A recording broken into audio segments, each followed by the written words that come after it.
All bills for raising revenue shall originate in the House of Representatives, but the Senate may propose or concur with amendments as on other bills. Article 1, Section 7. I felt that it was important for the federal employees to be heard. I don't feel like enough has been heard from us, the actual people that's being affected by the shutdown. You feel helpless not being able to work to earn your pay, and I just wanted people to know that this is affecting people and it's impacting real lives. Federal employees are dedicated. We want to serve the public. Stop playing politics with our lives. End this lockout. Open the government. Do your job so we can do our job. Well, for my family, what it'll mean is that we'll have to start dipping into savings, very likely today or tomorrow. And with an unknown length of the shutdown, it's hard to say how that will affect us in the long run. If you can plan that I'm going to be out of work for a certain amount of time, you can do something. Right now, we just have no idea. The longer this lasts, the worse it's going to get. As a nation, we're built on ideas of compromise and coming together and finding solutions to differences. And I wish that politicians would find a way to do that. It seems to me because Mexico decided not to pay for a wall. I don't understand what that has to do with my job and why I can't work. We're just being held hostage by this failure to negotiate some kind of agreement. Anything outside of my current employment has to be cleared by the Office of Ethics at the Securities and Exchange Commission, who no one is working because we're shut down. So I'm literally held hostage. This impacts everyone. That's exactly what is concerning to us is the ripple effect. We as federal employees, we're servants. On December 22, 2018, the U.S. government was shut down. Why did this happen? Who was responsible for this?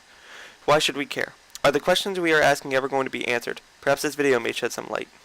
To start off, we need to understand the American Congress. Some Americans in the audience may be rolling their eyes, but as it turns out, many Americans have no idea how the U.S. government works. The U.S. government is divided into multiple branches that consist of the following. The executive branch. This is the presidency, vice presidency, the cabinet, and the agencies under the departments.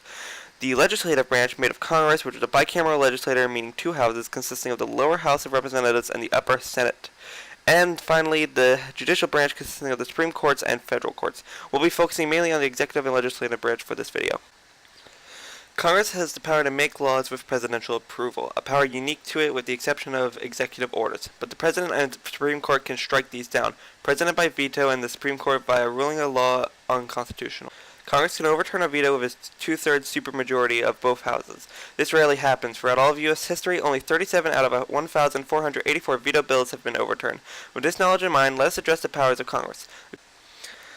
According to Article 1, Section 7 of the U.S. Constitution, all bills for raising revenue shall originate in the House of Representatives, but the Senate may propose or concur with amendments as on other bills. This means bills for the budget start in the House of Representatives. If the House gets a majority, the bill moves to the Senate.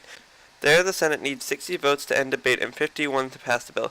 If Congress cannot agree on a sufficient appropriation bill or the President refuses to sign the bill, the government gets shut down. What this means is that services that are not funded are closed and non-essential personnel are furloughed.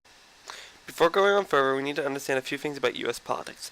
Like other nations, it's a bit weird at times. We have two parties with smaller third parties, the Democratic National Convention, or DNC, or Democrats, and the Republican Party, GOP, meaning Grand Old Party, more commonly called Republican. Currently, the House of Representatives has a DNC majority and the Senate has a Republican majority. The current head of state, the President, is President Donald John Trump, who is a Republican, whose policies are a matter of debate for a later time. The important issue here is that the formula presented is not the best for getting things done. On December 22nd, 2018, at midnight, the U.S. government was shut down. At the writing of the script, January 14th, 2019, the government has been shut down for 23 days. The reason for this is due to a demand of $5.7 billion by the President to build a wall between the U.S. and Mexico. The reason was to fulfill a promise that Trump had made during the 2016 presidential election. It's possible you've seen the posts and articles on the internet about the wall, even if you're not American. Again, refusing to get muddled with the politics of the wall and the President's demand. What is important is not the practicality or my personal thoughts on the wall, just that he made this demand.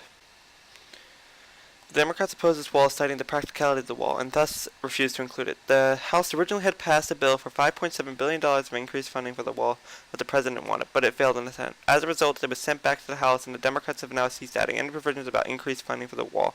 There are currently two ways out of this.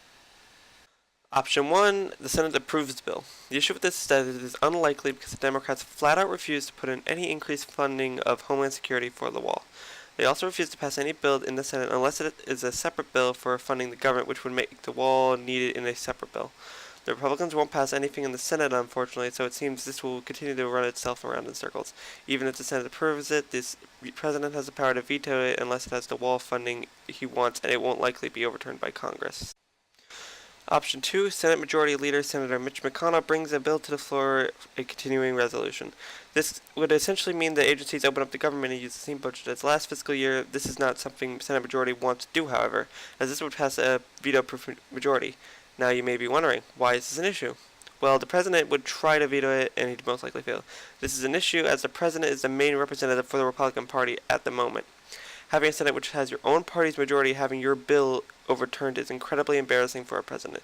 The party they're a part of is important, and if they disagree, it shows a sign of weakness and division in the party. So as a result, Senator Mitch McConnell is refusing to get involved as he has explicitly stated he wants the president and the Democrats to come to a solution, which is unlikely at the current moment. So now that I've explained what a shutdown is and why the current one is in effect, we can start to explain why people are upset. The main reason is that those unfunded departments and their non-essential personnel are not getting paid. Those who are essential staff and working are being paid as well, so you can see where the frustration sets in.